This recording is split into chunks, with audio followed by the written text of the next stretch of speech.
Bueno, muy buenas tardes a todos los compañeros ganaderos. Hoy es nuestra tercera curso de capacitación con don Pablo Catani de Argentina, tomando el tema de hoy, sería forraje energético en el trópico. A PPC le da la bienvenida a todos ustedes y gracias por conectarse con nosotros para poder ofrecer estos seminarios, estos cursos que son de gran beneficio para nuestro sector en este momento. Es importante que sepan que nosotros como PPC, como socio, como asociación, estamos buscando que se incorporen nuevos socios a nuestro gremio para poder masificar y poder tener nueva sangre y nuevas ideas para poder, echar para adelante nuestro sector. Sí es importante que sepan que PPC también va a seguir dictando otros temas. Aparte del tema forrajero, vamos a tener otras charlas adicionales de diferentes temas con relación al sector ganadero. Nosotros como asociación queremos seguir exhortando a esta nueva manera pues, de divulgación, que es una manera virtual, es muy cómoda, no hay que estar físicamente en un lugar. No es lo mismo ver a Pablo en vivo que estar entre las pantallas de nuestras computadoras, pero sí siento que se nos ha achicado las distancias, ¿no? Y gracias a esta tecnología hemos podido transmitir. Sin más preámbulo, le dejo en manos al señor Pablo Catani, nuestro gran asesor forrajero, ingeniero. En tus manos queda, Pablo. Bueno, Eric, te agradezco muchísimo. Antes que nada, a todos los que se conectaron, nuevamente gracias por la participación. Para mí, como digo siempre, no solamente que es un gusto, sino que es un gran orgullo poder participar con la Asociación de Productores Lecheros de las Provincias Centrales. Y tal cual como dijo Eric, si bien mi vida estuvo en los últimos 20 años marcada por los viajes y andar, y hay veces que se extraña un poco eso, hoy por hoy tenemos la posibilidad de básicamente pasar en limpio todos los conceptos, y después seguro que la vida nos va a regalar la oportunidad de volver a Panamá y poder ir a ver en finca y a corregir lo que yo llamo la sintonía fina de todo esto, y corregir en finca todo lo que quizás no estamos logrando de esta manera virtual. Esto arrancó esto arrancó en realidad el año pasado, cuando con Eric, con Miguel, con los gerentes de la PPC, yo pude participar en el Congreso de abril del año pasado, y la idea era poder diseñar un proyecto de trabajo en donde encaucemos todo el conocimiento del forraje, y de esa manera arrancamos hace 2 semanas, en donde hablamos que un rumiante necesita básicamente 3 ingredientes: proteína, fibra y energía. La fibra para la rumia, la proteína para generar músculo y grasa y leche, y la energía para que todo lo que es síntesis de proteína dentro del animal y todo lo que consume el animal como proteína vegetal sea convertida a proteína animal, y para eso, como en cualquier fábrica, se necesita energía. ¿Y de dónde vamos a sacar la energía? Bueno, la energía puede salir básicamente de 2 o 3 lados, les voy a decir. La primera, de la fibra, del esqueleto de la planta, lo cual a nosotros no nos sirve porque ya hablamos que eso me limita el consumo y muchas veces me limita la eficiencia de uso del forraje. La segunda, de los jugos celulares, de la savia de las plantas, que si bien tienen carbohidratos o tienen energía, no es tan importante. La tercera fuente de energía, que es la más importante, es el almidón de los granos. Entonces, a partir de ahí, nosotros vamos a hablar de cómo lograr un silaje más energético en el trópico. ¿Y por qué les digo en el trópico? porque hoy por hoy en Panamá tenemos alguna limitante en maquinaria que no nos permiten, o sea, cogemos nosotros todo lo que es el paquete tecnológico, pero no tenemos el insumo, no tenemos la maquinaria adecuada para poder hacer este tipo de forrajes. Entonces yo a lo largo de esta presentación les voy a contar cuáles son mis ideas para poder lograr un forraje lo más energético posible.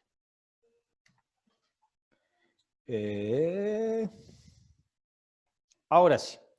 Lo primero que tenemos que ver es qué es un silaje. El silaje es un proceso de conservación químico que nosotros cortamos forraje, le sacamos el oxígeno, entonces ese forraje, en vez de descomponerse, favorecemos la reproducción de microorganismos que viven en ausencia de oxígeno, que son bacterias, y esas bacterias toman el azúcar y lo convierten en un ácido, y ese ácido es un conservante.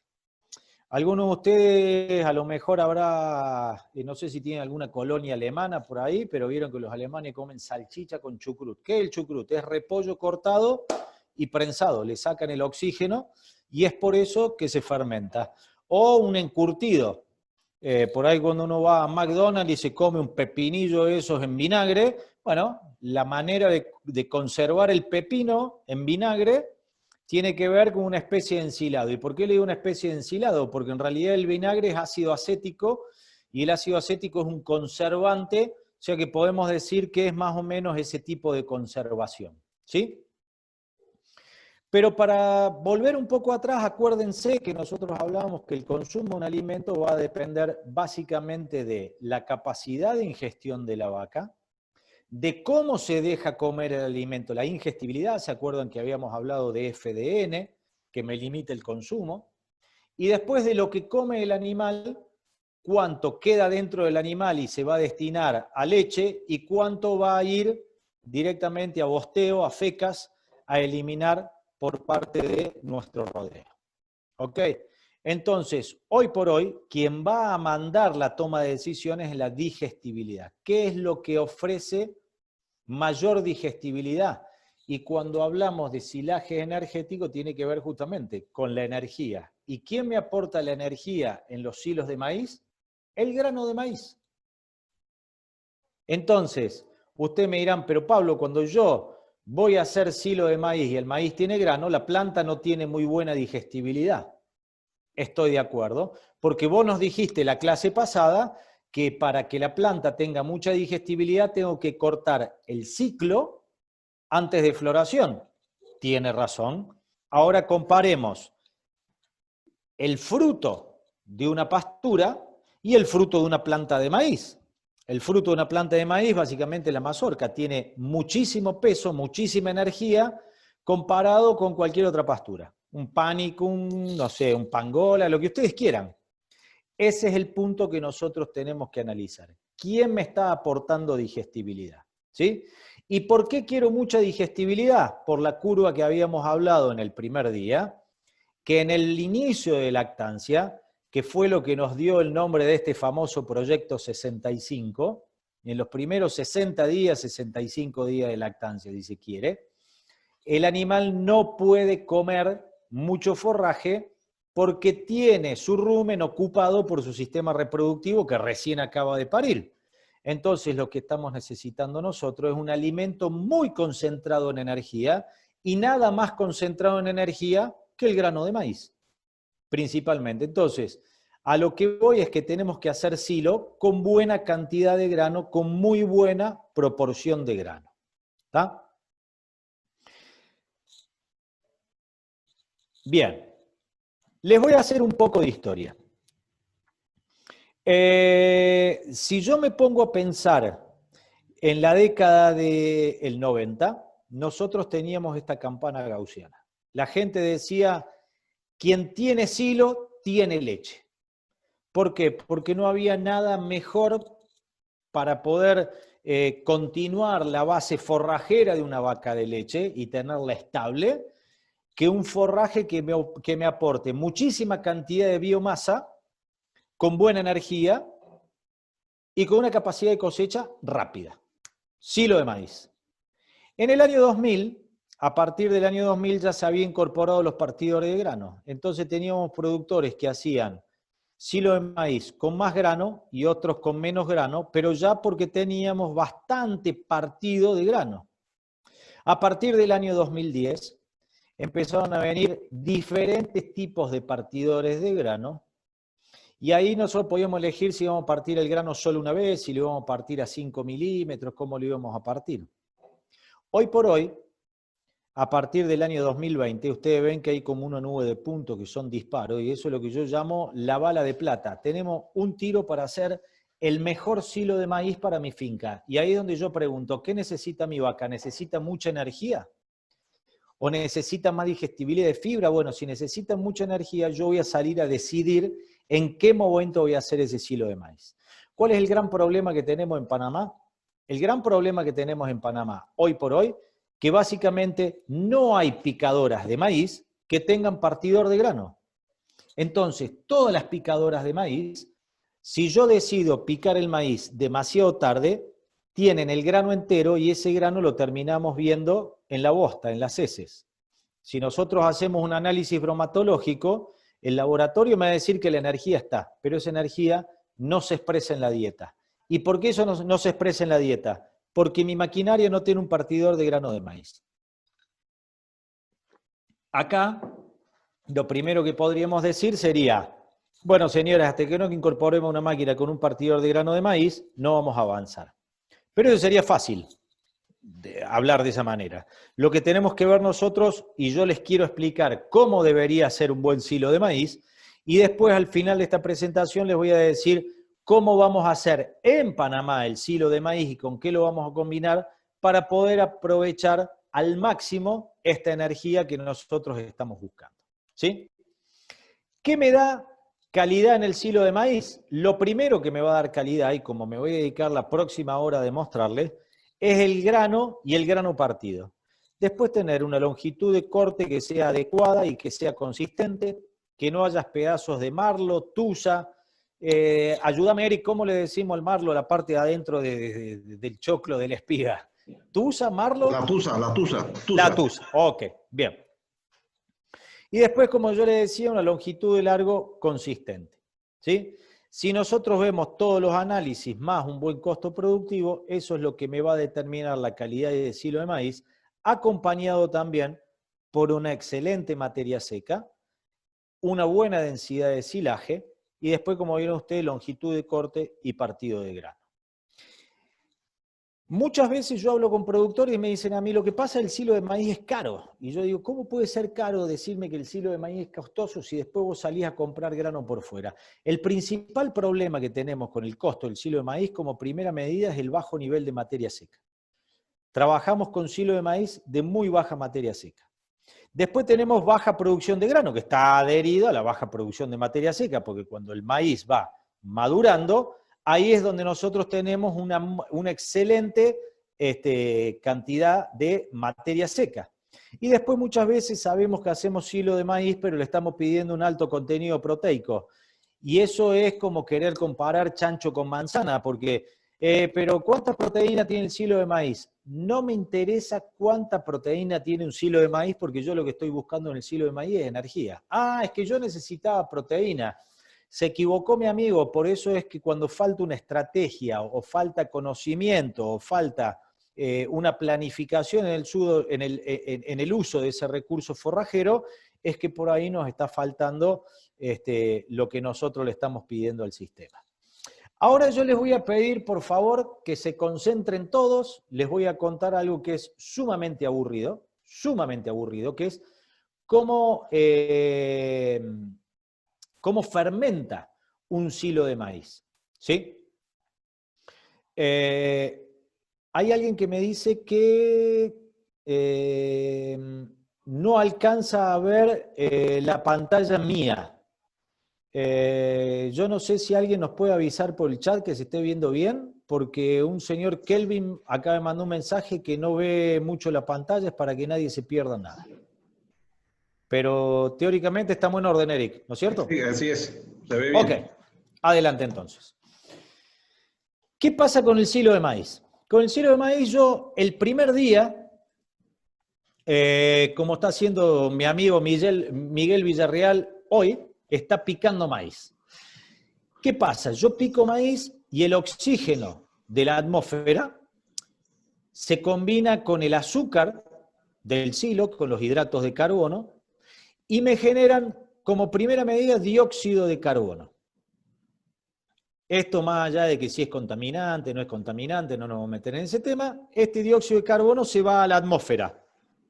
Además produzco agua y además produzco calor. Y ustedes me dirán, ¿es malo el dióxido de carbono? Sí, ¿y saben por qué? Porque ese carbono sale del azúcar de la planta. Entonces lo que yo estoy perdiendo es energía. Yo tendría que tratar de que ese forraje no respire nada. Al no respirar, no voy a perder carbono, no voy a perder materia orgánica y además no voy a emitir calor. Y ustedes me dirán, ¿por qué es malo el calor? Porque el calor lo que va a generar es proteólisis. El poco o mucho nivel de proteína que tenga mi forraje, sea un silaje energético o sea un silaje proteico, como hicimos la semana pasada, ¿se acuerdan que hicimos bolo? Que yo le dije, le voy a explicar cómo es el tema de la fermentación. Cuando hay calor, la cadena proteica se rompe y se convierte en amonio. Y después, para volver el proceso hacia atrás, la vaca utiliza mucho más energía que no va destinada a leche, sino que va destinada a corregir un proceso que yo no hice muy bien. Con lo cual, esta primera fase y la fase de llenado y compactado del silo tiene que ser muy rápida. Nosotros necesitamos trabajar con mucha celeridad, con el programa de llenado de silo bien aceitado, que una capa de silo vaya tapando la otra capa de silo constantemente, para de esa manera el forraje respire lo menos posible. Entonces, a partir de acá, el oxígeno decae, las bacterias que son aeróbicas y que generan dióxido de carbono empiezan a morir, pero la temperatura ya empezó a subir y el pH empezó a bajar. En el día 2, a partir del azúcar, como ya no hay más oxígeno, empiezo a producir ácido acético y empiezo a sentir un agradable olor a vinagre. Genera un poco de ácido acético, la temperatura empieza a bajar y el pH sigue bajando. Y como el pH sigue bajando, las bacterias que producen ácido acético empiezan a morir y le empiezan a dejar espacio a las bacterias que empiezan a generar ácido láctico. Y a partir del día 3 hasta la primera semana dejo de producir ácido acético y empiezo a producir ácido láctico. La temperatura básicamente se estabiliza, no hay más temperatura que la temperatura ambiente y el pH sigue bajando hasta que en el día 21, 25, 30 se estabiliza el silo y después del día 21 ya quedamos totalmente estabilizados y estamos en la misma temperatura ambiente que hubiésemos arrancado. ¿Ok? Esto es lo que pasa dentro de un silo. Y toda esta dinámica, aunque yo no la vea, sí la puedo suponer, si se quiere, o sí la puedo manejar de alguna manera para que la fermentación sea correcta y el silo tenga la mejor calidad posible. Entonces, cuando yo analizo diferentes tipos de fermentaciones, acética o láctica, como estábamos hablando muy bien, yo digo, fíjense el pH que hay. Ahora, vean una cosa, si yo tengo una fermentación acética respecto a tener una fermentación láctica, la diferencia está en comerme el 38% de los azúcares o solamente un 4% de los azúcares. Yo necesito tener una fermentación láctica lo más rápido posible para que los 34% de azúcares que me están sobrando aquí estén disponibles para la vaca, para que la vaca me dé más leche y para que la dieta tenga más energía. Pero al medio tengo una trampa. Al medio tengo una fermentación que se llama butírica. No me importan los nombres, pueden ser Pedro, Juan, María, llámenle como ustedes quieran. Pero tengo una fermentación butírica. ¿Cuál es esta fermentación butírica? Y es que si la bacteria en todo este proceso no encuentra el azúcar, la fermentación se dispara para otro lado. En vez de generar un ácido o acético o láctico, genera un ácido butírico. ¿Y ese ácido butírico qué es? Bueno, básicamente sería como decirles pudrición, como que el silo tiende a podrirse. Cuando ustedes hacen silaje de pasturas o hacen bolos excesivamente húmedos, por ejemplo, la semana pasada me mandó un video un colega de ustedes, discúlpenme, no me acuerdo el nombre, pero tenía una máquina chiquitita que cortaba y embalaba directamente y dice, ¿qué problema voy a tener? Y yo le digo, cuando ustedes tienen un vaso de agua y acá adentro hay una bacteria y hay un grano de azúcar, esa bacteria es como que tiene que nadar mucho para encontrar el azúcar. Si yo reduzco la cantidad de agua, la bacteria tiene que nadar mucho menos para encontrar el azúcar y generar ácido. ¿Qué quiere decir preoreo? ¿Por qué nosotros hacemos forraje con 50% de humedad cuando hacemos un bolo? ¿O por qué queremos concentrar materia seca cuando hacemos silo? Bueno, básicamente para que a la bacteria le resulte mucho más fácil encontrar el azúcar y generar un ácido que sea o acético y preferentemente láctico, y no un butírico que se da generalmente por exceso de humedad, que es el problema que tenemos en las provincias centrales.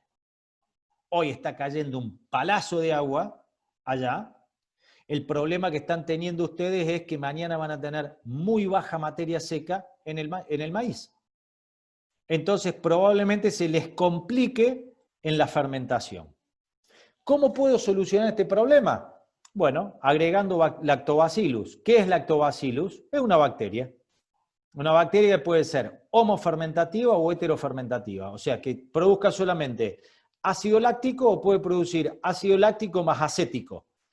Y el silo, en una semana, ¡pah!, queda estabilizado. El tema es que esto requiere un costo, que ustedes lo pueden utilizar o pueden no utilizarlo.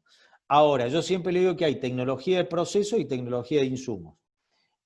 El inoculante es un insumo. Yo podría utilizar tecnología de proceso y en el proceso hacer silo de maíz más seco. ¿Ok? Punto a tener en cuenta, nunca jamás pongan urea.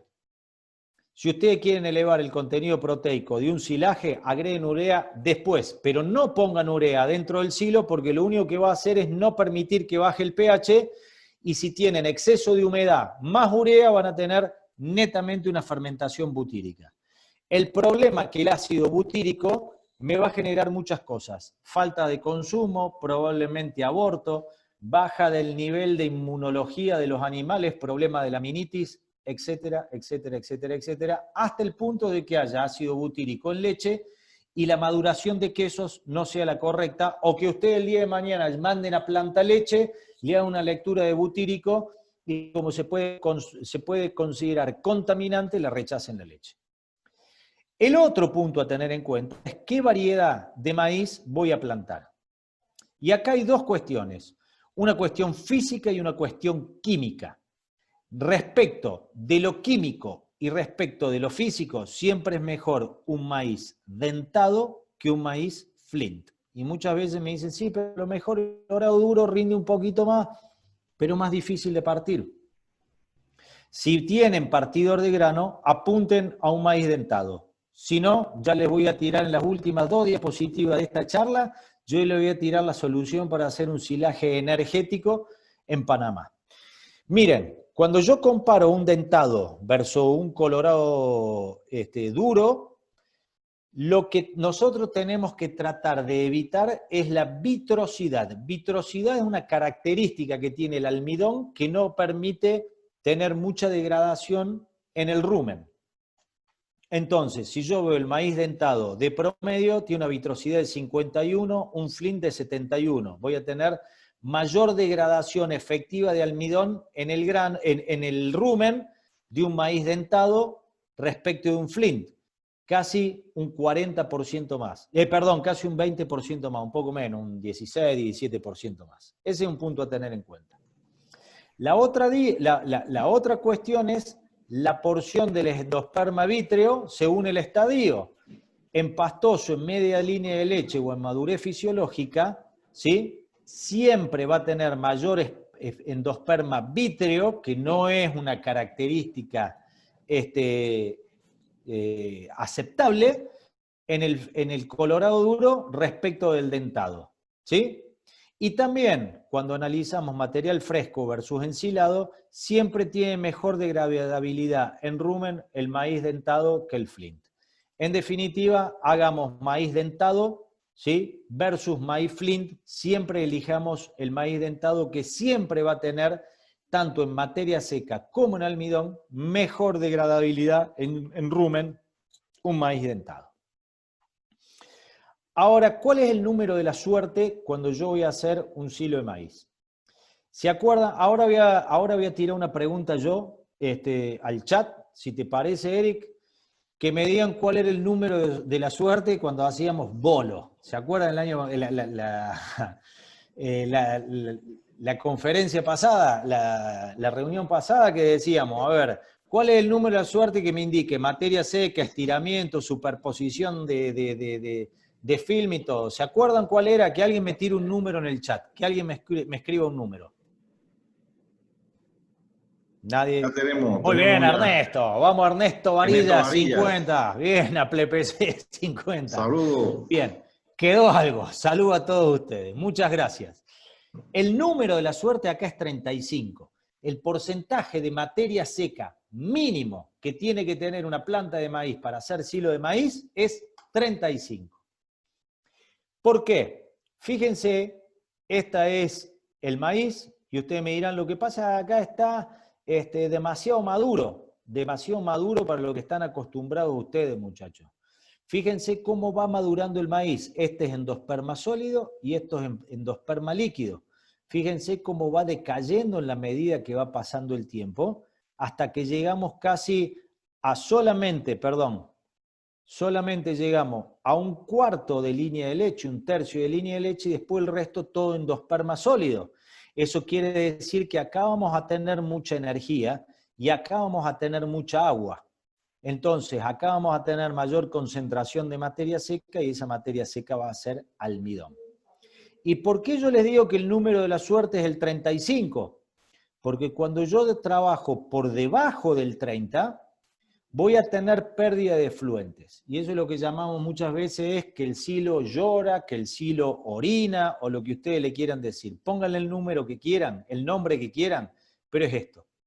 Esto es agua, esto es agua, esto es agua. Pero ¿saben qué? Fíjense ese color. Eso no es agua. Ese es casi el mismo color que tiene la melaza. Y tiene casi la misma materia seca que la melaza. Entonces nosotros muchas veces nos apuramos para hacer el silo y después le queremos echar melaza. Lo que tenemos que hacer es retrasemos la época de confección del silo y ahorrémonos la melaza. Porque cuando vos le pones melaza, lo que estás haciendo es elevando el nivel de humedad de ese silaje, no mejorando su calidad. Y esto es lo que me va a generar una fermentación de tipo butírica. Y fíjense lo que pasa, la fermentación butírica ocasiona casi hasta el 20% de pérdida de energía, son los responsables de la ruptura de la proteína, por la producción de gases continúa en la maduración de los quesos, y es por eso que nosotros tenemos que tratar de elevar el nivel de materia seca hasta el 40 o más y evitar la contaminación con tierra. ¿Ok? 3 factores fundamentales contra las bacterias indeseables: mantener la anaerobiosis del silo siempre, mantener la homogeneidad del grado de compactación y nunca contaminar con tierra. Fíjense qué pasa. Ustedes me dirán, Pablo, toda la vida hemos hecho silo nosotros con materia seca baja porque nos dijeron que teníamos que tener un pH bajo. Y ahora yo les voy a romper el paradigma. Si yo tengo una materia seca alta, no tengo mayor problema de tener un pH alto. Porque la materia seca debería estar en correlación con el pH. Si yo tengo una materia seca baja, 25% de materia seca, y un pH alto, 4.8, el silo va a estar prácticamente podrido. Ahora, si yo tengo un silo que tenga un pH de 4.8 y la materia seca es de 40, el silo va a estar en excelente estado. Pero para eso, cuando el silo tiene mayor contenido de materia seca, tengo que tener el grano partido porque si no, no me va a expresar la energía. Ya vamos a hablar de eso. Fíjense, olvídense de la curva de alfalfa. Yo le digo, pastura o maíz, en el rango de entre 30 y 40% de materia seca, no me preocupa tener un pH de 4,5 o 5. Y si quieren tener un pH más bajo, compren bacterias, pongan bacterias y el pH directamente lo van a poder comprar en una bolsa, si quisieran o no quisiesen. ¿Por qué yo quiero trabajar con mayor contenido de materia seca? Este gráfico me lo explica. Si yo pongo 1 kilo de hoja dentro de un rumen, voy a tener un aporte de 500 gramos de sustrato. 1 kilo de tallo, 300 gramos de sustrato. 1 kilo de grano, 900 gramos de sustrato. Entonces, ¿qué quisieran poner ustedes adentro de un rumen? ¿Hoja, tallo o grano? Que me lo diga alguien en el chat. Ya. Cuando hacen silo de maíz, ¿qué quieren poner adentro de un rumen? ¿Hoja, tallo o grano? Bien, Eric Girón, grano, por supuesto. Entonces, ¿quiero cortar temprano o quiero cortar tarde? Quiero cortar tarde. ¿Y por qué quiero cortar tarde? Dante del Castillo también me dijo grano acá en el panel de preguntas. Gracias, Dante. Quiero tener grano porque eso es lo que me va a aportar energía. Entonces ahí la pregunta mía es, ¿por qué nos estamos adelantando a picar? Ah, no, porque un día me dijeron que la máquina funcionaba mejor si yo picaba temprano. La máquina, pero el rumen funciona mejor si yo meto una alta proporción de grano. Entonces tenemos que pensar en la vaca.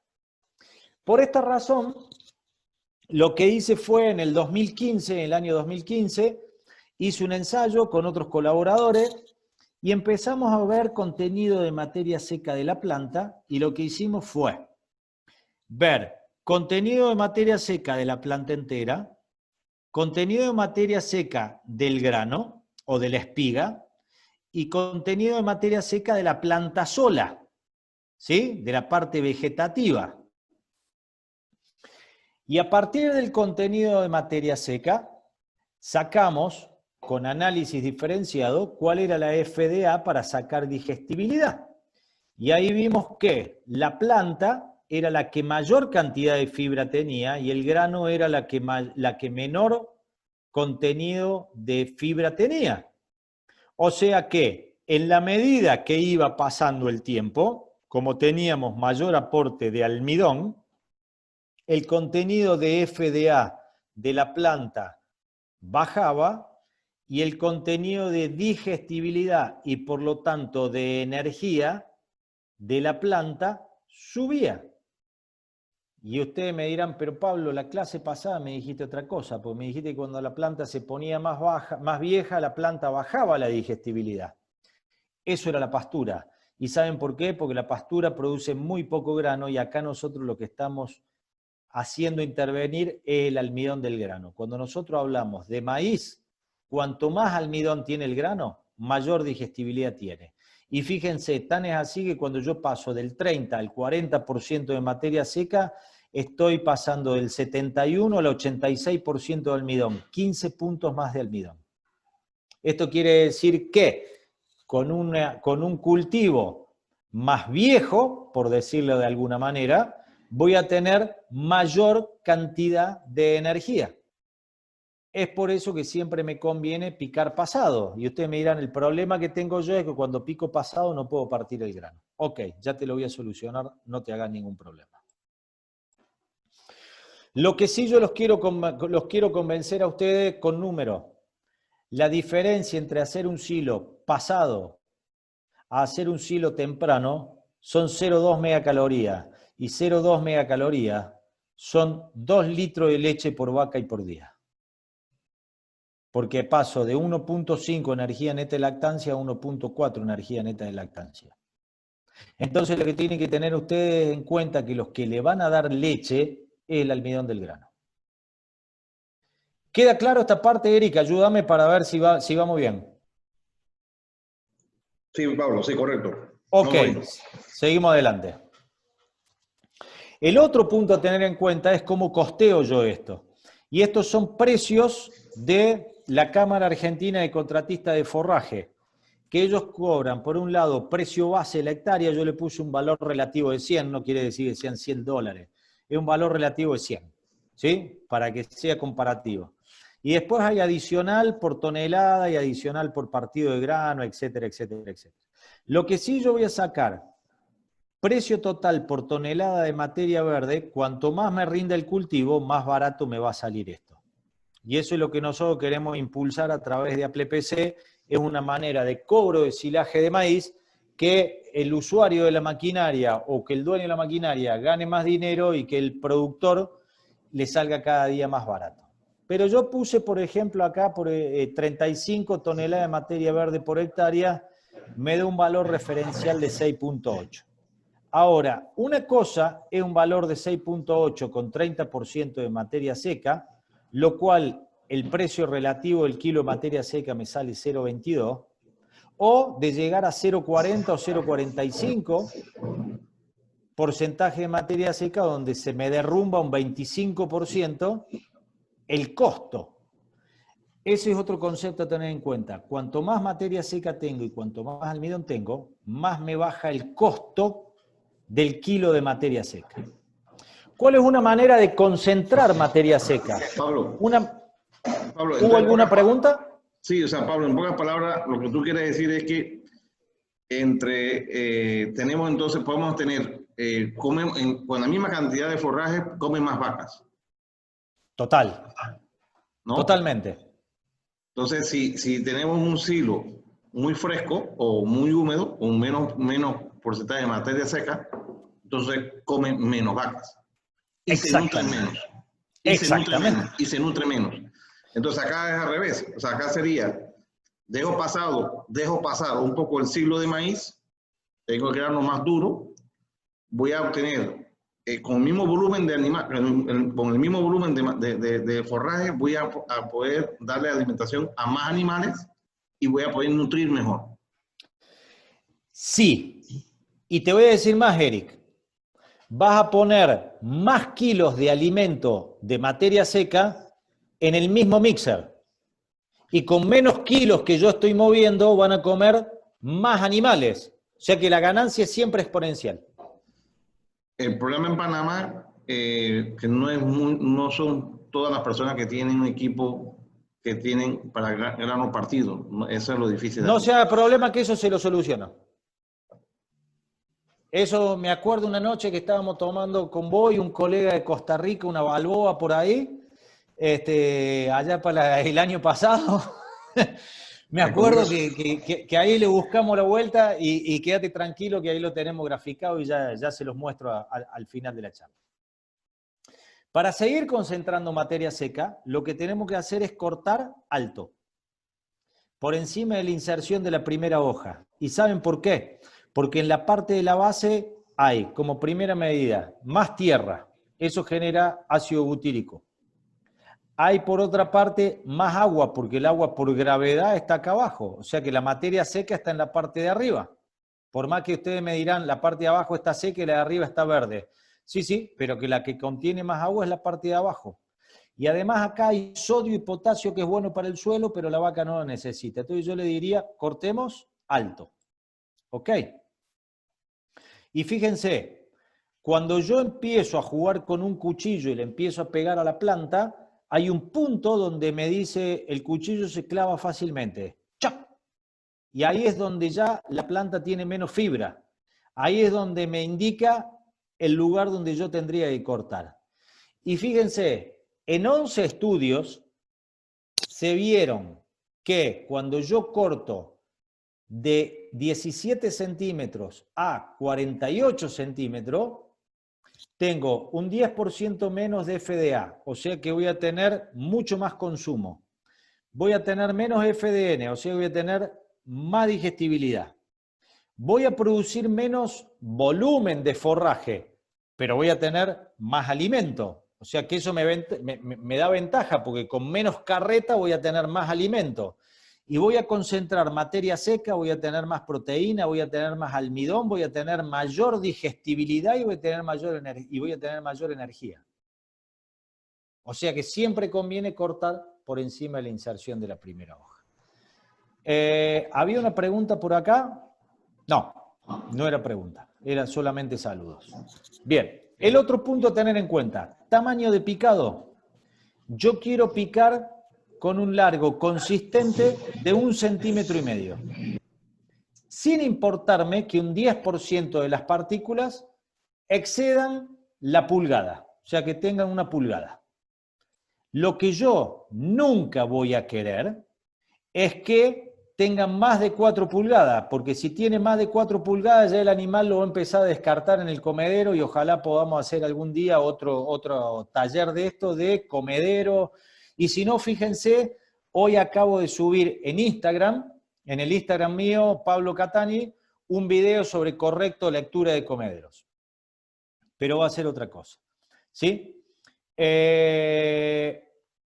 Perdón, Eric, vino una pregunta de Salvador Rafael Cumin Tapia, que me dice, estamos hablando de ensilaje de maíz, ¿qué me puede decir el ensilaje de sorgo forrajero? ¿La fermentación es parecida, igual o diferente? Es igual, fermentación es fermentación, ¿sí? Y el sorgo forrajero yo lo sembraría para hacer un cultivo proteico y no tanto energético, porque si es forrajero no tiene demasiado grano, ¿ok? Si no, don Salvador me dice si necesita alguna otra aclaración. Básicamente, tamaño de picado 1,5 centímetros, lo más parejo posible. Esto es lo que estamos tratando de buscar todos nosotros, ¿sí? Vez pasada estamos hablando con Eric sobre las bandejas de Penn State. La bandeja de Penn State es un juego de 3 o 4 bandejas, ¿sí? Que me van marcando uniformidad de partícula y tamaño de partícula, ¿sí? En donde yo tengo lecheras y tengo cribas que tienen, las partículas que tienen más de 19 milímetros, las que tienen entre 8 y 19, y después la de abajo que es ciega. Entonces, las que tienen más de 19, en la bandeja de arriba no tendría que quedar más de un 5 o 10%. En la bandeja media me tendría que quedar entre el 50 y el 60%. Y en la bandeja inferior me tendría que quedar entre el 40 y el 50, si son vacas de alta producción, menos del 30%. Eso es para que ustedes más o menos se den cuenta entre las cribas que tienen. Lo que le quiero decir que el silo de maíz no tendría que tener mucho más de 1 pulgada y nunca debería tener menos de 8 milímetros, porque si no la vaca no rumia, como vimos en la primera clase de todo esto, es que lo que tenía menos de 8 milímetros, generalmente el animal lo traga, va directamente por el tracto digestivo y lo termina bosteando. Y eso generalmente es grano, que es la porción más valiosa del silo de maíz. Hay un micrófono abierto que está haciendo un poco ruido, me parece. Para lo cual, siempre tenemos que tener cuchilla y contracuchilla muy bien ajustada en nuestra picadora. ¿Ok? Porque si no nosotros no los tenemos muy ajustadas, empezamos a ver este desgarro, y este desgarro nos genera 3 cosas. Mayor desgaste de la máquina, nos genera mayor consumo de potencia y nos genera que el forraje no va a estar bien compactado dentro del silo. Entonces el ajuste de la máquina es fundamental. Yo hice, por ejemplo, pruebas en Paraguay y forraje picado más chico y desparejo versus forraje picado más grande pero parejo. Para ganar la misma cantidad de kilos, una vaca comía 11% más de forraje de este que de este. Entonces, cuidado que cuando no tenemos un tamaño de picado consistente, estamos perjudicando la performance de nuestro rodeo. Del mismo modo que si tenemos pedazos de partícula más grandes de 10 centímetros, porque el animal no los va a comer y lo va a desperdiciar en el comedero. Y tengan en cuenta algo, ustedes me dirán, bueno, pero eso es desperdicio, pero esto ya generó ácido láctico. El ácido láctico termina generando rápidamente ácido propiónico en rumen, y eso se traduce como glucosa en sangre, que es energía pura. Entonces el ácido acético es el 6% de la materia seca de un silo y termina generando mucha energía. Cumple el mismo rol que cumpliría en algún caso el grano de maíz. Dentro de las estrategias que yo digo que tenemos que tener cuidado cuando trabajamos en silo de maíz, estas fotos en Paraguay donde hay mucho hierro en suelo y por eso ustedes ven el color del óxido de hierro en la tierra, tierra colorada, podemos ver cómo está todo lleno de tierra el forraje. Si nosotros vamos a tener un cultivo que está al lado del camino y tiene demasiado tierra, lo que tenemos que hacer es hacer una cabecera muy grande, sacar toda la parte sucia y mandarlo a la parte de abajo del silo o en la punta de la bolsa donde confeccionemos el silo. ¿Tá? Para que no se mezcle forraje bueno con forraje sucio y de esa manera no estemos básicamente contaminando con tierra el forraje. ¿Tá? Pablo, hay una pregunta Sí, de Ernesto Varilla. ¿Perdón? Hay una pregunta de Ernesto Varilla. A ver, en el chat. En el chat. Don Ernesto. Shredlash de clase de 26 a 30 milímetros. Enfoque más en fibra efectiva. El tamaño de partícula es mayor, pero expone también el almidón. ¿Cuál es su opinión sobre esta tecnología? Mire, don Ernesto. El Shredlash no es más que un partidor de grano. Que en vez de tener... Yo la verdad que saqué las fotos de partidor de grano porque como en Panamá no hay, no iba a hablar mucho de los partidores de grano más que una sola mención. El Shredlash lo que tiene es un cilindro y tiene estrías longitudinales y tiene una espira transversal. Entonces, cuando va pasando uno sobre otro, va raspando mucho el grano. Al grano lo parte muy bien, pero muchas veces el gran problema que tiene el Shredlash es que me achica demasiado el tamaño de partícula y cuando achica demasiado el tamaño de partícula baja la rumia y cuando baja la rumia no hay fibra y empiezo a inflamar las papilas internas del rumen y empiezo a entrar en una acidosis clínica o subclínica. Me gusta el Shredlash, pero tengan cuidado con el partido de la fibra. Si usted me asegura que va a tener 26 milímetros o 1 pulgada y el grano partido, dele para adelante. Ahora, si usted va a achicar demasiado el tamaño de partícula con tal de romper el grano, yo prefiero romper menos grano y asegurar la partícula para que la vaca siempre tenga fibra para poder rumiar. Me gusta cuando funciona bien el Shredlash y cuando no funciona bien, no me gusta. Todo pasa por una cuestión de regulación de la máquina, básicamente. El equipo de Shredlash está en Chiriquí, Eric. Creo que sí. Creo que Ernesto está trabajando en esa zona. Ok, perfecto. Entonces, fantástico. Muy bien. Bárbaro. Ahí tenemos la solución. Si ese equipo, Shredlash, está o compartidor de grano, está en el Panamá, tenemos la carrera ganada directamente. Porque vamos a partir grano. Podemos incrementar la materia seca de nuestro silaje hasta el 45% si ustedes quisieran y no vamos a tener ningún tipo de problema. ¿Sí? Comercialmente, Pablo, comercialmente hay varias, para no hablar de marcas en Panamá, pero sí hay otras marcas internas en Panamá que aseguran partida de grano. Y hay cosechadoras de forrajes que venden el comercio, que aseguran ese partido de grano. Yo te lo he comentado anteriormente y tú me aseguras que no es así, ¿no? A ver, si yo no tengo un partidor de grano, y sí me recomiendan ponerle una zaranda o ponerle un cóncavo al picador de forraje, el cóncavo lo que va a hacer es achicarme mucho el tamaño de partícula y bajar la capacidad de rumia o bajar el contenido de fibra de ese silaje. Si no tengo un partidor de grano, a mí particularmente no me gusta. O sea que partidor de grano es o un rolo partidor o Shredlash o como se llame.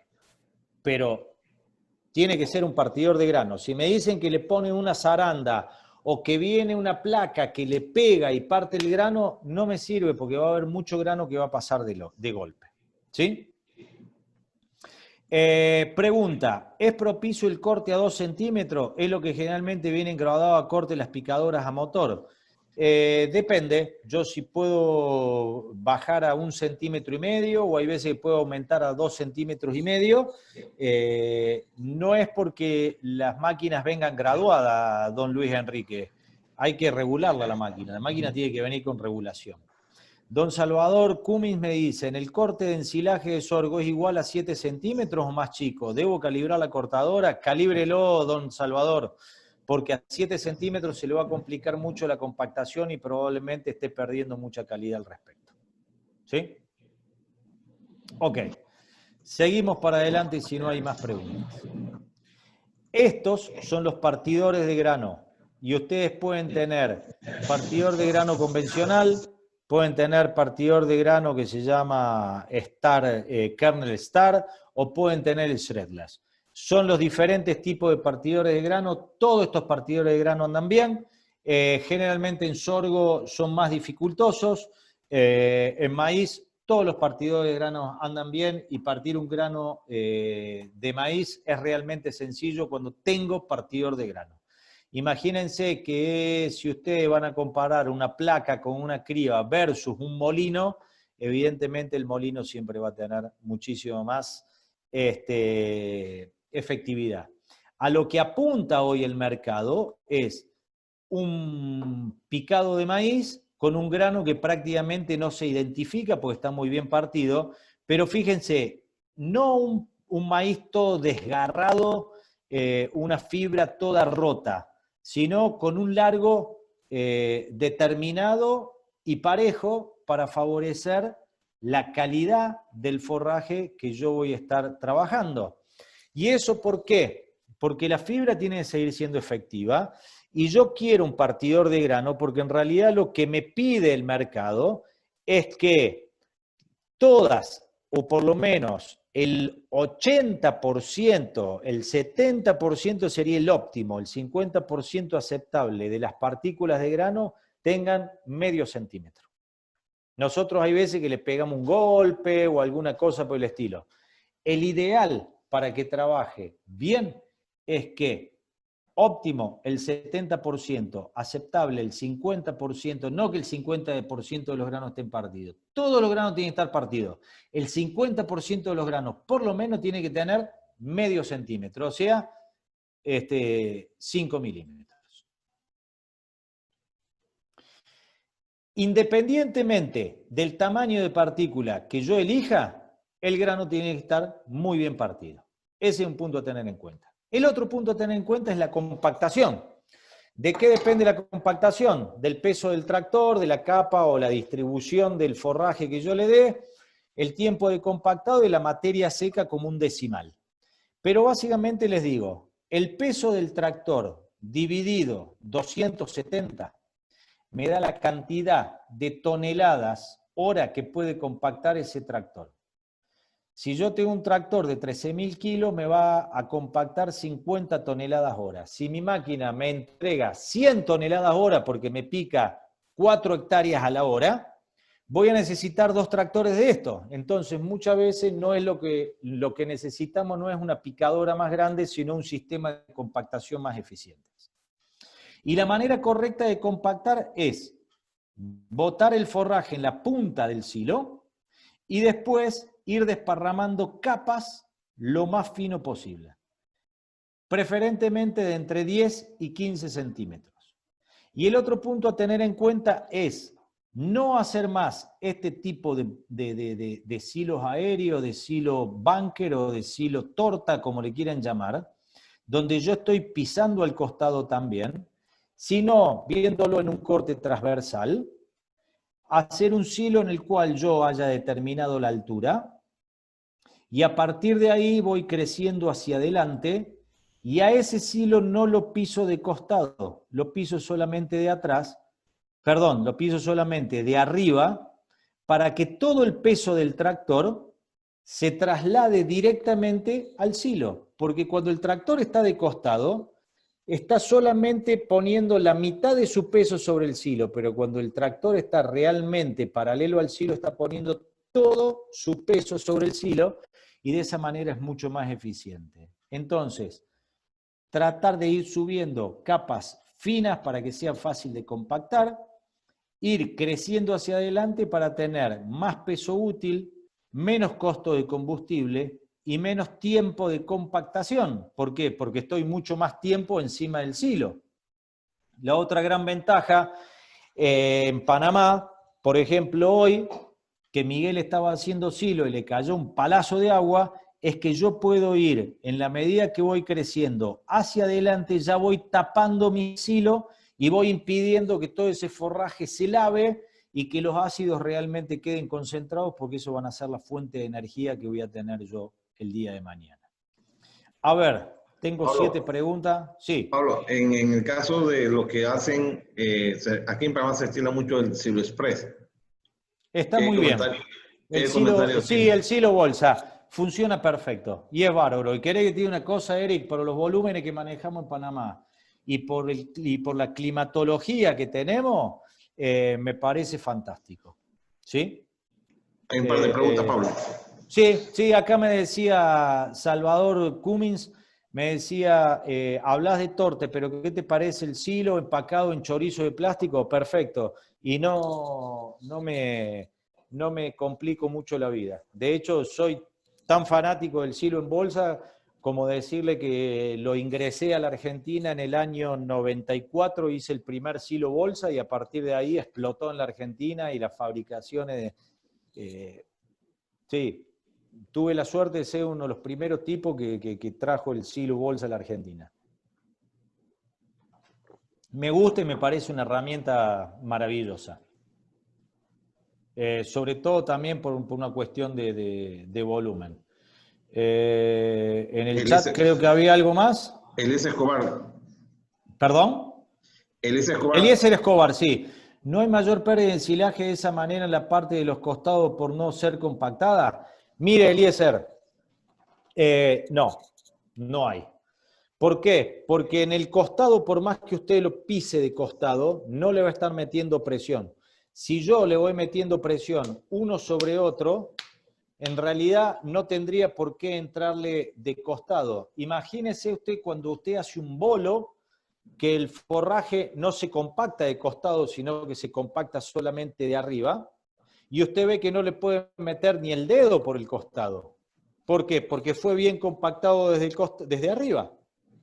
Esa es la razón por la cual usted no va a tener ningún problema, ¿sí? O si usted agarra un mazo de naipe y lo deja sobre la mesa, lo va a empujar y se va a mover sin problema de costado. Ahora, si usted le pone peso de arriba, no le va a poder entrar de costado. Esa es la razón. Sé que le resulta extraño, sé que le resulta raro, pero haciéndola de la manera adecuada, usted va a ahorrar un 60% de combustible, va a poder compactar el forraje en un 60-70% del tiempo y va a ser realmente eficiente y no va a tener absolutamente ningún problema. ¿Sí? Una de las cosas que tenemos que tener en cuenta es que el silo se debe dimensionar de acuerdo a la tasa de extracción. Y fíjense, si yo calculo el ancho con un volumen diario que me dé para 200 vacas que coman 20 kilos de materia verde, yo les digo que voy a necesitar 4.000 kilos por día con un silo que tenga una compactación de 700 kilos de materia verde por metro cúbico. Entonces, si necesito 5 metros cúbicos y tengo una altura de silo de 3 metros de alto, porque es la altura máxima que me permite una pala, y que tengo que sacar del frente expuesto 30 centímetros porque el oxígeno me entra 10 y yo le quiero ganar al oxígeno, en ese sentido yo digo, el ancho de mi silo tiene que ser 6 metros para tener una buena tasa de extracción y sacar más material que el que me haya contaminado el oxígeno del aire, y ahí es donde la dieta me va a dar el mismo resultado que me está mostrando el bromatológico. Ese es un punto a tener en cuenta. Pablo, Señor. En el caso del Silo Express, la cosecha, ¿cuál es tu recomendación? En el la caso cosecha, en el Silo Express, de chorizo. sí, pero ¿Cuál la es tu cosecha de que recomendación? la materia seca, Eric. No, del mismo concepto del cálculo de ancho de silo, lo que quiero saber es cuál es la recomendación que se le puede al productor al momento de la cosecha del Silo Express. La cosecha, vos decís, la sacada. Sí, correcto, el retiro. La comida, no vas a tener problema porque vos fíjate que en un silo express nunca vas a tener una superficie tan grande. La superficie es mucho más chica y por menos vacas que entren, van a entrar. Imagínate que por metro de silo express, en un por metro de hondo, ¿no? En un silo express de una bolsa de 9 pies, que son 2,70 metros de diámetro, en un metro vas a tener alrededor de 3.800 kilos, ¿está? Y ahí es donde van a comer 200 vacas, porque tenés en el mismo, en los mismos kilos lo vas a tener vas a tener esos 5 metros cúbicos y en vez de entrar 30 centímetros vas a estar entrando 1 metro. O sea que podés comer incluso la mitad, medio metro vas a poder comer 2 metros cúbicos y aún así vas a estar respetando la tasa de extracción.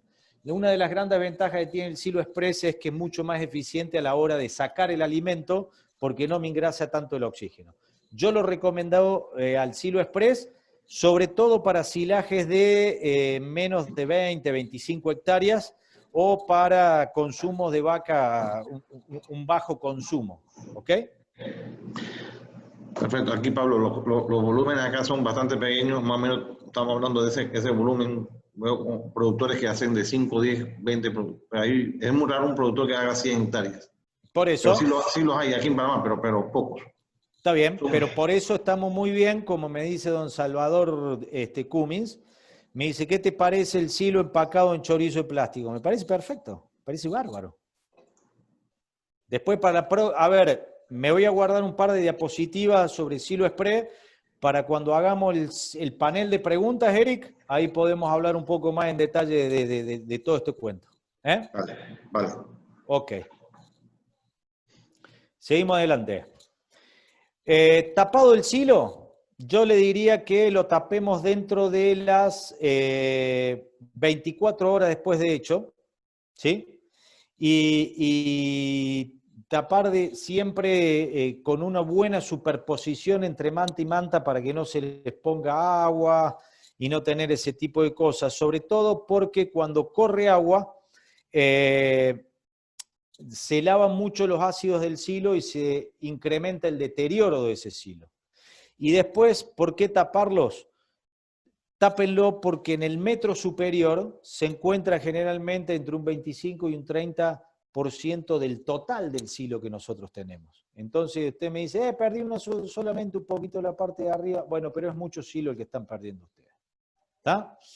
Cuando hablo de destapar el silo, yo digo remover el plástico de solamente 1 metro que me va a servir, si saco 30 centímetros por día, me va a servir para 3 días. O sea, no destaparlo todo, total lo voy a comer. Vayan destapando solamente la parte que ustedes van a ir comiendo diariamente. Para Luis Quintero me dice, ¿el consumo de las 200 vacas es diario? Sí. Las 200 vacas tienen que comer todos. ¿Cuál es la densidad por metro cúbico del maíz y del sorgo respectivamente? Depende de la compactación, don Bernardo Díaz, pero le diría que tendríamos que apuntar de materia verde, tendríamos que apuntar entre 650 y 700 kilos por metro cúbico. Probablemente en Panamá no tengamos más de 580 kilos, 600 kilos. Tendríamos que mejorar un poquito el grado de compactación que tendríamos en los hilos. ¿Está? Bueno, un señor que se está yendo. Sigo para adelante. Fíjense. Dentro de la transición que tenemos en el silo nosotros, tenemos una parte de pérdida, una transición de 40 a 50 centímetros hacia abajo y después la parte de silaje. Bueno, lo que tenemos que tratar de evitar es esta transición y es por eso que yo les hablo que es tan bueno tapar el silo. Y cuando yo veo cuál es el porcentaje de pérdida adicional de materia orgánica de silos tapados y sin tapar en la profundidad de 0 a 45, de promedio tengo una pérdida de 23% y en el sin tapar del 50%. Después ya se igualan un poco más de los 45 a los 90 centímetros. El principal problema lo tengo en el primer metro o en el primer medio metro. ¿Ok? Ahí es donde tengo el mayor porcentaje de pérdida. Por eso digo, tapar y tratar de lograr un estrecho contacto de el plástico con el forraje, así como ocurre con el silo express. ¿Cuáles son las vías para disminuir la transición cuando hago un silo bunker? Los últimos 10 centímetros picar mucho más fino para tratar de lograr una mayor compactación y de esa manera tener una mayor anaerobiosis de mi forraje y tratar de lograr una menor pérdida de silaje al momento de hacer este silo. Creo que había... no, creía que había una pregunta más, pero no, me acaba de salir, pero ya le habíamos contestado. ¿Sí? Panamá. ¿Qué voy a pensar si voy a hacer una estructura? ¿Pared o piso? Y todo el mundo me dice pared, y yo le digo piso, porque cuando les agarre el agua no van a poder sacar silaje. Entonces yo puedo hacer un silo sin pared, pero no puedo hacer un silo sin piso porque después no lo voy a poder sacar de allí. ¿Ok? El otro punto a tener en cuenta, piensen cómo baja la digestibilidad de acuerdo al porcentaje de desperdicio de mi silo. Si yo tengo una digestibilidad del 60% y perdí 5 o 6% de desperdicio, la digestibilidad me va a bajar 4 o 5 puntos. Y cuando yo bajo 5 puntos, me baja muchísimo la energía metabólica y me baja muchísimo la producción de leche. Entonces, cuidemos la digestibilidad al máximo. Ahora bien, vamos liquidando el pleito. Ustedes escucharon hablar de grano húmedo, hacemos grano húmedo en Panamá, ¿no es cierto, Eric? No, no hay experiencia suficiente, pienso yo, para hacer silo de grano húmedo. Realmente no lo hemos hecho. Desconozco también, no sé si hay alguien en el grupo. Bueno, ok. Yo les voy a contar cuál va a ser la solución a ustedes.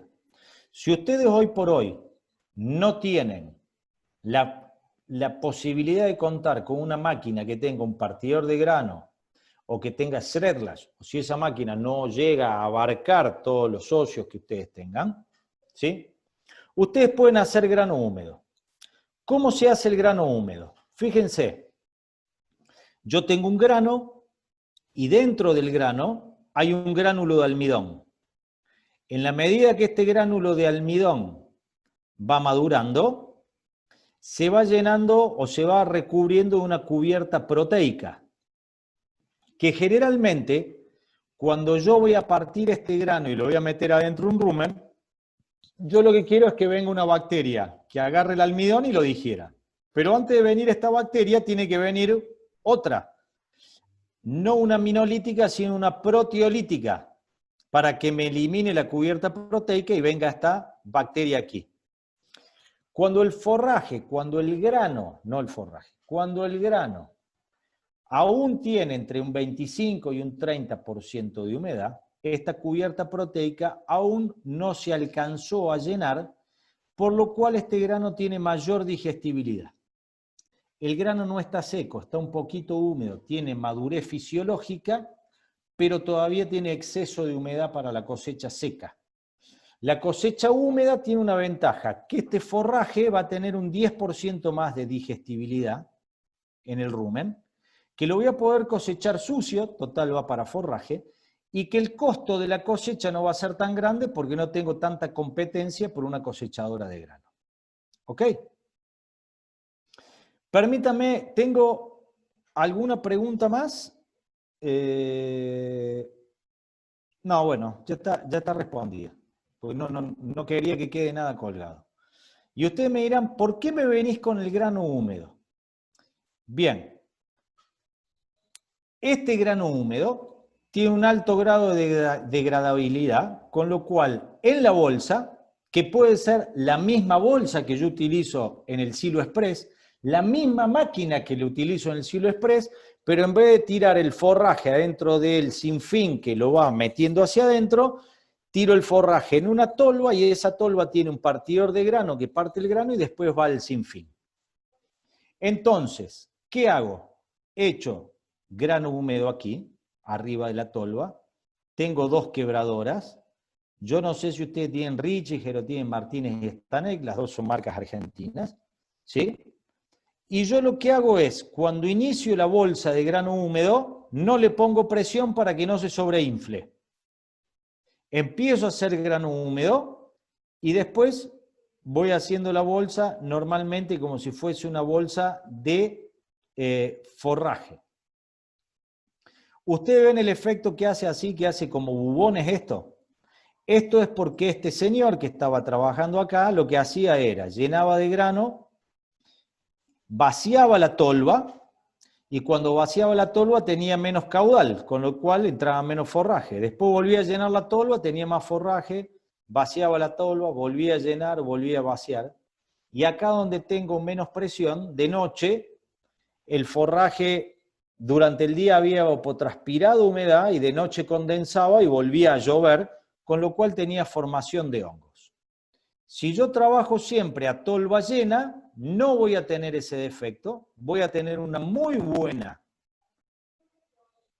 capacidad de cosecha y de almacenamiento de grano húmedo. Y acá viene la solución a todos los problemas del Panamá.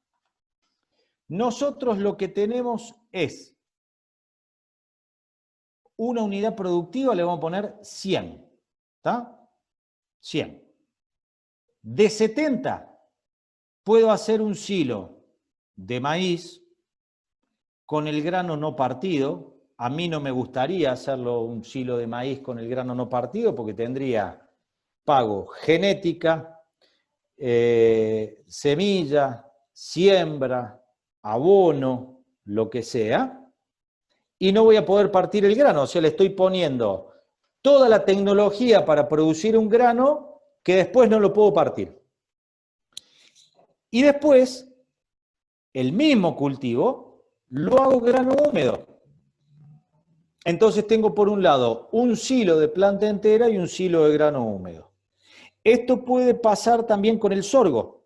Si yo tengo un sorgo forrajero y tengo un sorgo granífero, hago por un lado un silo de sorgo forrajero y por otro lado un silo de sorgo granífero. O hago un silo de grano húmedo de maíz y además el resto, en vez de hacer silo de maíz con grano no partido, puedo hacer un silo de pastura. Y después, o bien utilizo un acoplado mixer, y si no tengo un acoplado mixer, una carreta forrajera en donde pongo silaje planta entera, silaje y grano húmedo. Planta entera, grano húmedo. Planta entera. Y al momento del suministro, ustedes saben que estas carretas tienen una cadena que va hacia adelante y después tienen 2 molinos que van medio disgregando el material hasta que se tira en el comedero y créanme, sale prácticamente mezclado si yo lo voy cargando en etapas. ¿Qué quiero decir con esto? Si yo no tengo el partidor de grano, puedo dejar una porción del cultivo más maduro y hacer grano húmedo y después mezclarlo en un mixer o en una carreta. Puedo tomar la opción de, en vez de hacer un silo de maíz, hacer un silo de sorgo o hacer un silo de pastura o hacer un fibroso, el que ustedes quieran, y la energía que realmente va a salir del grano partido, hacerlo como grano húmedo en la propia finca, donde yo ya lo embolso partido, y después lo mezclo o bien en un mixer, o lo mezclo en una carreta, o lo voy tirando con un tacho sobre el comedero ese grano, cosa que el animal cuando vaya a comer la fibra también coma el grano húmedo, y ahí tengo realmente solucionado el problema del grano, del silo de maíz, como yo les estaba diciendo. O sea, si no tenés un partidor de grano, no te hagas problema, hacé grano húmedo, que en las embolsadoras de Silo Express pueden comprar el aditamento para poner el molino, o como cooperativa o un sistema cooperativo de 2 o 3 socios compran una Silo Express para hacer grano húmedo, y de esa manera ya van a tener el grano con más digestibilidad, partido, y que va a aportar más energía en el rumen, y lo van a mezclar directamente con el maíz que no le pudieron partir el grano o con un forraje que sea voluminoso. ¿Qué quiero decir? De nada sirve hacer un silo de maíz si no van a partir el grano, porque van a tomar dos opciones. O van a tener un maíz pasado con el grano entero que no me va a aportar energía a la dieta, o bien van a tener un maíz que para aportar algo de almidón lo van a cortar muy lechoso y va a estar bajo de materia seca, que ese es el gran problema que tenemos hoy por hoy en Panamá. ¿Sí? Cuando estábamos hablando de consumo de forraje, yo siempre les decía, tratemos de consumir por lo menos 30 centímetros, o del silo express o del silo bunker. ¿Y saben por qué? Porque independientemente de la densidad del silo, independientemente de la materia seca del silo, si yo saco 30 centímetros por día, voy a andar en un rango de pérdida del 3, el 4%. Ahora ya, cuando empiezo, en vez de sacar 30 centímetros, saco 15 centímetros, que es menos, se me multiplica el porcentaje de pérdida. Estoy perdiendo casi el 10% de mi forraje. Es por eso que el silo tiene que estar dimensionado de acuerdo a la tasa de extracción, y es por eso que, ante las preguntas de ustedes, si me gustaba el silo express, sí, claro, ¿cómo no me va a gustar cuál es el silo express? Si también, además de la compactación no es muy buena, pero además de la anaerobiosis, a mí me favorece en gran medida la tasa de extracción de una manera adecuada. ¿Ok? Entonces, finalizando, nosotros lo que tenemos es la posibilidad de, haciendo grano húmedo, asegurar que esa sea la porción de grano partido que lo voy a agregar a un voluminoso que puede ser energético o fibroso, y de esa manera voy a tener un silaje energético en el trópico. Este es el punto. Entonces, finalizando 100%, les voy a hacer un resumen. Tengo que tener un muy buen cultivo, que el cultivo exprese grano. Tengo que asegurar materia seca por encima del 35% y que el forraje esté cortado consistentemente, y que todos los granos estén partidos. Si no tengo la posibilidad de tener una picadora con grano partido, voy a agarrar una porción del forraje a hacerlo solamente forrajero, solamente voluminoso. Y por el otro lado me voy a asegurar un silaje sumamente energético que va a estar constituido por un cultivo de maíz o de sorgo con el grano bien partido, con una embutidora de grano húmedo que tiene el molino, ¿sí? Y yo les diría, no lo hagan como grano seco, háganlo como grano húmedo, porque van a mejorar la digestibilidad del almidón o el aprovechamiento del almidón a nivel ruminal. Y ustedes me van a decir, Pablo, ¿y por qué no los embolso juntos? Porque la proporción no le va a dar y en algún momento la dieta le va a salir con más grano o menos grano, y es mejor mezclarlo afuera en un mixer que tiene balanza o con una carreta forrajera donde es mucho más fácil medir la proporción de mezcla que ustedes quieren lograr. ¿Ok? Con esto, yo les digo que acaban de hacer un silaje energético y de esa manera están teniendo el mejor silo energético que pueden llegar a tener dentro del trópico. Maximino Vázquez me dice, ¿qué ajuste habría que hacer a la... Ay, Maximino, si me repetís la pregunta te lo agradezco, porque hay un com y hay una palabra... acá. A la cosechadora picadora estándar por cosechar el maíz para grano húmedo, altura de corte, etc. No, nada. A la cosechadora de grano, nada. A la picadora, si no tiene partidor de grano, por más que corte para arriba, por más que corte para abajo, si no tiene partidor de grano, no va a tener la chance de partir el grano y no va a demostrar la energía este forraje. Vamos al resto de las preguntas, Eric. Bueno, prácticamente no han entrado todavía. Ok. Si queremos agradecer, mientras entran las preguntas, a nuestros patrocinadores, Pablo. Por favor. Queremos agradecer, y fue la primera persona que confió en este proyecto, a Nagán, a don Gerardo, el presidente, confió en este proyecto. A Nagán, un saludo. Banco Nacional de Panamá. El ISA asegura todos tus productos, equipos agrícolas y Carnes de Coclé. Estos son nuestros patrocinadores y gracias a ellos estamos aquí presentes y dando esta tremenda charla. Sí, la verdad que sí, Eric. Y ahí pongo en pantalla, la verdad que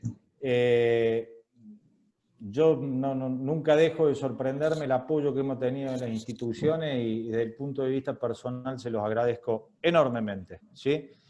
Bien, acá tengo un par de preguntas. Don Bernardo Díaz me dice, ¿no se podría utilizar maíz quebrado como aditivo? No, porque en realidad quienes van a generar una buena fermentación no son los carbohidratos complejos como el almidón, sino los carbohidratos solubles, que es la savia, que son los jugos de la planta. Realmente no me sirve utilizar maíz quebrado como aditivo. He hecho experiencias y no me generan ninguna ganancia como aditivo. La verdad que no. ¿Qué me recomienda para el caso de los microsilos? Lo mismo que para los maxisilos, don Bernardo. Exactamente lo mismo. Es la misma tecnología. Un silo que tenga un tarro de 20 litros o que tenga 1000 hectáreas, usted imagínese que estamos hablando de bacterias que son microorganismos y es sumamente pequeño lo que tenemos que manejar como microorganismos y como sitio de fermentación. ¿Usted utiliza el silo de grano húmedo para cualquier nivel de producción? Sí, claro. Para cualquier nivel de producción, porque en definitiva, si yo tengo una vaca que me produce 10 litros o tengo una vaca que me produce 20 litros, las dos necesitan energía. Probablemente la que me dé 10 litros me está dando solamente 10 litros porque no tiene energía en la dieta, si es que la genética soporta dar más. ¿Se puede combinar el forraje con otro tipo de alimento por el bovino de carne? Me dice Luis Quintero. Sí, dependiendo del tipo de alimento. No sé a qué tipo de alimento se refiere, don Luis, pero en principio le diría que sí.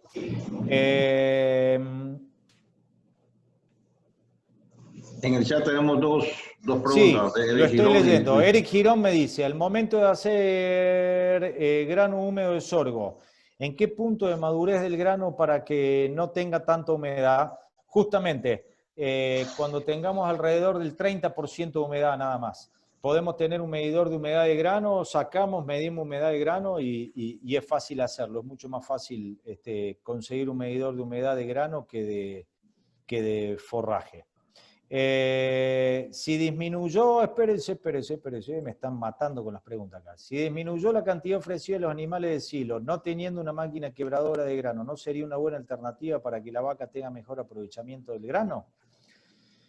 Eliezer, no entiendo la pregunta, pero para que la vaca aproveche el grano y para que el grano no pase directo a la bosta, lo tiene que partir el grano. Y ahí no hay otra. Pablo, ¿qué puedo agregar al maíz? ¿Perdón? Luis Rojas, te saltaste la pregunta de Luis Rojas. ¿Dónde está don Luis Rojas? Debajo ¿En el chat o en las preguntas? En el chat. Luis Rojas, al cosechar el maíz con el 40% de materia. Gracias, Eric. ¿Cuál puede ser el rendimiento por hectárea de forraje que se puede llegar a alcanzar? Los rendimientos por hectárea de forraje quizá en Panamá anden en el 25, 30 mil kilos de materia verde. Ahora, la materia seca, en la medida que el forraje se va secando, se va incrementando porque el cultivo va generando más materia seca y va perdiendo humedad. Entonces, por más que usted coseche menos kilos totales de materia verde, siempre va a tener más kilos útiles de forraje porque lo que está incrementando usted es la materia seca, don Luis. Entonces, cuanto más seco vaya, más forraje va a tener en menos volumen.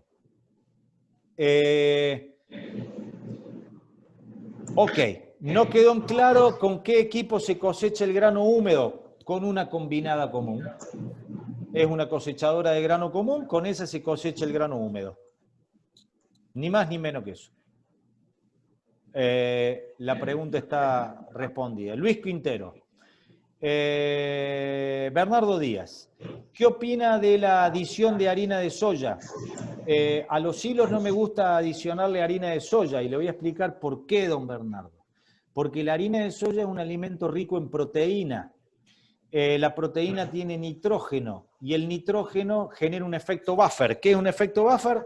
No me permite bajar el pH, lo mismo que la urea. Y si yo no bajo el pH, no tendría un pH suficientemente bajo para tener una fermentación realmente eficiente. Es por eso que no le quiero poner la harina de soya. La harina de soya se lo pondría en la dieta después que saqué el silo para combinar la energía del silo de maíz con la harina de soya, que también me aporta un poco de energía.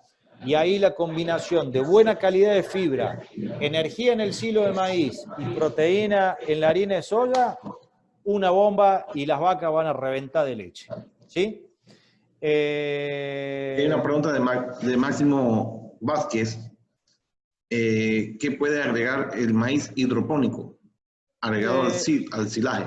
Lo mismo, si es maíz de grano, energía. No porque sea hidropónico o no hidropónico, va a tener una característica diferente. A lo mejor el hidropónico puede tener un poquito menos de fibra, pero la fibra mucho no me interesa porque ustedes, como vieron los cuadros que les mostré, la fibra queda diluida por la cantidad de almidón que aporta el grano. ¿Sí? Voy a terminar con las preguntas y después paso al chat, Eric. Vale. Harina de soya ya le dije. ¿Cuál sería recomendable de combinar? A ver, don Luis Quintero, usted siempre tiene que combinar forraje energético con forraje proteico para que la vaca tenga la energía para producir síntesis proteica y genere músculo, sobre todo en el ganado de carne. Aquiles Acevedo, si me es tan amable y me aclara un poco, pues me dice usted, ¿cuál sería periodo de vida óptimo? No sé a qué se refiere el periodo de vida de qué. Es el silaje del silo. Mire, yo no abro un silo antes de los 35 días. Y si usted se va a quedar sin forraje y quiere abrir antes el silo, aplíquele inoculante y a los 7 días probablemente lo pueda abrir. Y lo que yo creo que el producto es el máximo, o sea, el intermedio, lo ideal. Lo ideal para abrir el silo, 35 días. 35. ¿Y máximo? Una vida. Salvo el silo express. El silo express va a tener la vida útil que dure la bolsa. Ahora, si tengo un silo aéreo, lo puede tener toda la vida. Yo he visto silos de 30 años. Silos enterrados de 30 años. Voy a ver con el chat que nos ha brindado. ¿Nos puede enviar esa presentación? Don Eduardo escribe desde Honduras, quiere la presentación, creo que va a estar subida a YouTube, Eric, ¿no es cierto? Así es, correcto. Estas presentaciones van a estar arriba en las redes sociales de ApplePC. Ok, y si usted anda por Honduras, vaya a hablar con mi amigo Rainel Villanueva de allá de Camiones y Motora Sociedad Anónima, y le pide mis datos y ahí me encuentra. Se me fueron las preguntas. Aquí vino en el chat. ¿Lo estás viendo en el chat? Sí, ahora sí. Periodo de vida del silo, sí. Aquiles, queda claro. A ver, usted vio el proceso fermentativo, como yo le mostré, es de promedio 21 días, para asegurarme yo le diría 30, 35 días, siempre y cuando esté en el rango del 35% de materia seca. Cuando me voy más húmedo, cuando me voy más seco, a lo mejor tengo que esperar unos días más, y si mis vacas no soportan esperar unos días más, lo que tengo que hacer es, a lo que empiezo a hacer, le empiezo a utilizar aditivo y después empiezo a abrir el silo por donde empecé a hacerlo, que va a ser lo que se haya fermentado más rápido con el uso de aditivo y lo empiezo a comer desde allí. ¿Qué más? A ver, ¿se podría mezclar silo de maíz y pasto cortado fresco y no se crearía una reacción negativa? No. Yo no lo mezclo el silo de pasto fresco con el silo de maíz. Es lo mismo que decirle cuando usted hace fideos con carne. Por un lado hace el fideo, por el otro lado cocina la carne y después lo mezcla. Nunca mezclo los dos materiales para hacer silaje. Hago dos silos diferentes y después lo mezclo de acuerdo a los requerimientos que tienen los animales dentro de un mixer y lo termino mezclando. ¿Sí? Lo mezclo después de hacer. Sí, en algunos casos se genera una reacción negativa. Gracias, Eric, Eric Girón, por la pregunta.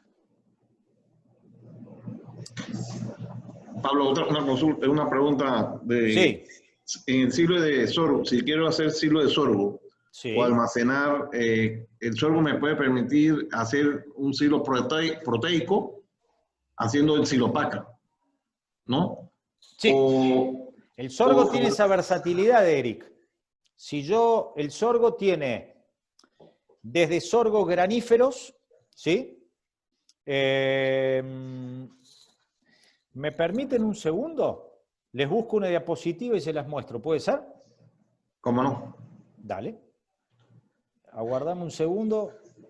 Mientras Pablo está buscando la información, queremos agradecer a los patrocinadores Banco Nacional de Panamá, Anagán, Carnes de Coclé, el ISA, asegura tus equipos para la producción.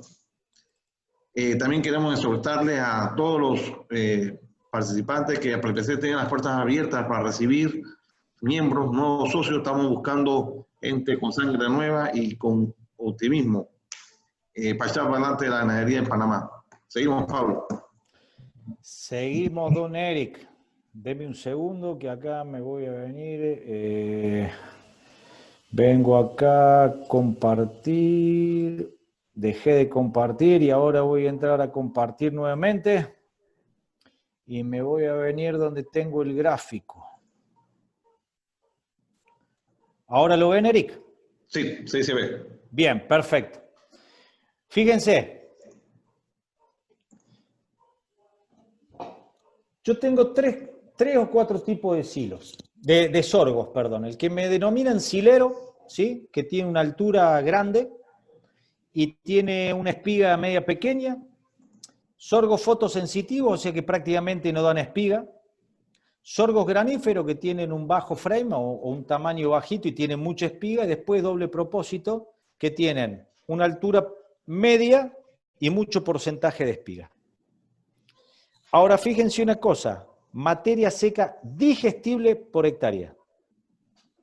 El silero me rinde casi 15 toneladas con 2,5 metros de altura, pero un doble propósito me da los mismos 15 toneladas de materia seca digestible por hectárea con el doble de espiga.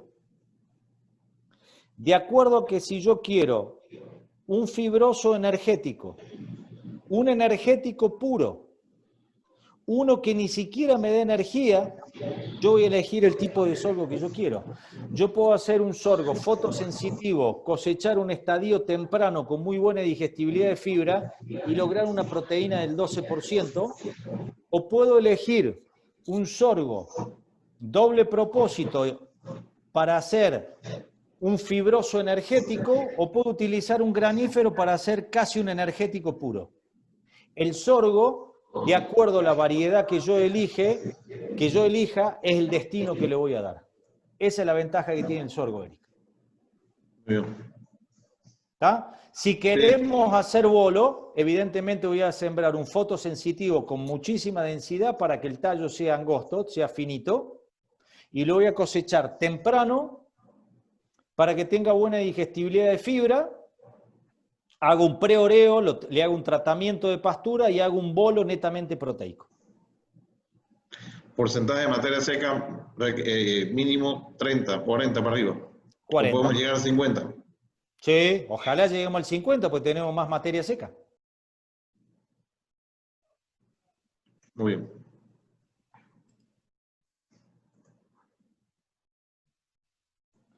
A ver, acá hay una pregunta.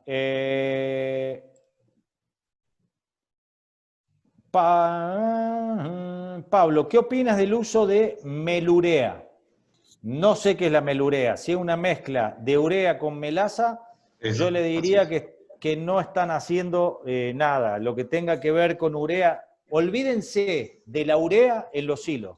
Usted cada vez que me digan urea en silo, a mí me agarra alergia, porque eso es nitrógeno y es dificultar la fermentación del silaje. Entonces, no se metan con eso. Y si ustedes me dicen, le voy a poner melaza, si yo digo que quiero incrementar la materia seca, cuando ustedes le ponen melaza le están bajando la materia seca, porque la melaza no tiene más de un 8% de materia seca, y si yo hago más promedio, no me sirve. Lo único que estoy poniendo es más azúcar. Déjense de mover agua. Antes de ponerle urea o antes de ponerle melaza, pónganle un aditivo químico. Pablo, ¿qué pasto tú recomiendas para hacer silo según tu experiencia? ¿Pasto? Cualquiera. Yo utilizaría una braquiaria, utilizaría un Gatton, podría utilizar un sorgo si quiero un silo proteico. Si quiero un silo energético, sí, haría un silaje de maíz, y si el cultivo no me da para hacer un silaje de maíz, haría un silo de sorgo. ¿Qué tipo de sorgo? Bueno, si necesito un forraje proteico, un fotosensitivo, y si no, me iría a un granífero doble propósito. Preguntándole al semillero qué densidad de siembra me recomienda para tener un buen concentrado proteico, un buen concentrado energético.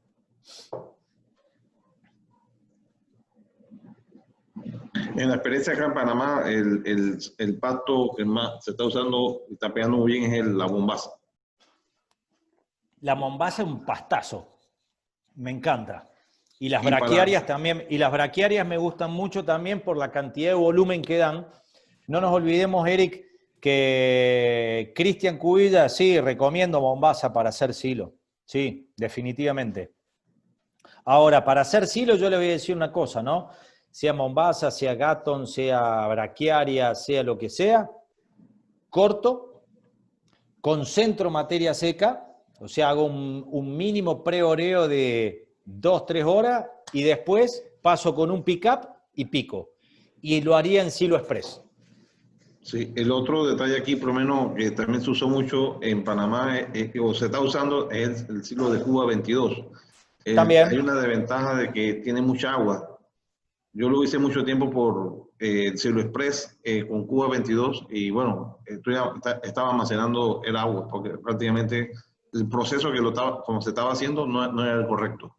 Porque no nos gusta hacer pre-oreo. Porque decimos, ¿para qué le voy a agregar un gasto más? Porque yo le tengo que agregar un gasto, Eric, para concentrar materia seca y favorecer a la bacteria. ¿Me entendés? Sí. Y además no nos olvidemos que la vaca de leche de alta genética responde muy bien a la materia seca y yo necesito tener materia seca consistente.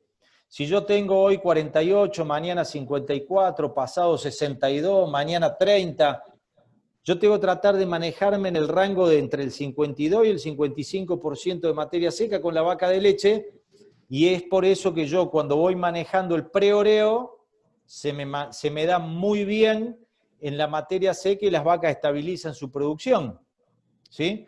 Y ahí es donde me pregunta alguien si el pre-oreo no nos baja mucho la proteína cruda. No, ¿por qué lo bajaría? No, todo lo contrario, lo concentra. Porque si yo tengo un forraje de 10% de proteína con 80% de agua, si le saco el agua voy a seguir teniendo el 10% de proteína con 20% de agua. No, nada tiene que ver el agua con el porcentaje proteico. Fue por eso que hace 2 semanas atrás estuvimos hablando de fibra y estuvimos hablando de materia seca. Y fue por eso que toda la gente que está apoyando esto, como vos decís, Eric, nuestros patrocinadores, fue que nos permitieron hacer un ciclo de 3 charlas para poder explicar lo que es materia seca, fibra, todo, y después los concentrados proteicos y ahora los concentrados energéticos. Don Eliezer Escobar me dice, ¿qué tiempo de pre-oreo recomienda? No lo sé, don Eliezer. El tiempo que haga falta para bajar del 95% de humedad hasta el 60% de humedad y 40% de materia seca. Y eso va a depender con qué lo corte, de la humedad relativa ambiente y de la temperatura o la heliofanía que yo tenga. Creo que si va a ser un silo de pasturas y voy a trabajar con una cortadora acondicionadora, quizás cortando a la mañana, por la tarde ya podría estar picando sin mayor inconveniente. Dependiendo de, le digo, temperatura, humedad relativa y heliofanía. Como bien les explicó Eric, él hoy por hoy está cortando a la mañana y recién mañana a la mañana va a tener 50% de materia seca. Concentrar materia seca es fundamental, sobre todo si trabajan en silo express, no van a tener ningún tipo de inconveniente de trabajar con 50% de materia seca en silo de pasturas hecho silo express. Insisto, no me fijo en los tiempos, me fijo en los porcentajes de humedad que tenga el forraje. No es una cuestión de tiempo, es una cuestión de proceso. Hay una pregunta de Gerardo González. ¿De tener silo proteico y energético por separado recomiendas unir en el mixer? Sí, 100%. 100%. Nunca unirnos dentro del silo. Siempre trabajar en la mezcla en el mixer, porque qué sé yo, si yo los mezclo ahí, ¿a quién se lo voy a dar? ¿A una vaquillona de recría que necesita más proteína o una vaca en terminación, una vaca en plena producción que necesita más energía? Ese es un punto a tener en cuenta. Entonces no puedo armar un sancocho ahí porque después no sé quién es el que se lo va a comer.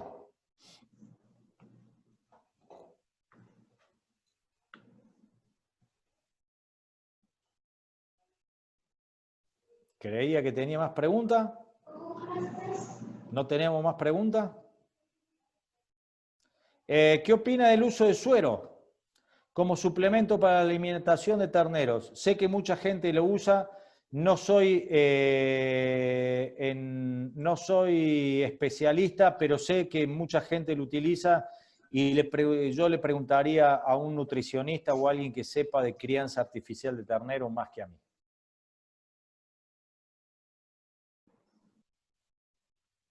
Don Isabel Cedeño, cuando no sé mucho de algo, prefiero quedarme callado. Punto madurado del grano para un eficiente punto de corte de silo de sorgo. ¿Vamos a tener partidor de grano de sorgo? Probablemente no. Entonces, si no tenemos partidor de grano de sorgo con un grano lechoso, el problema que podemos tener es bajo nivel de materia seca. Y si no, utilicemos la misma recomendación de hacer un 70-30, 70% planta entera, 30% grano húmedo, y el grano húmedo solamente con un 30% de humedad. Y la planta entera, por lo menos con no más de un 70% de humedad, 65% le diría.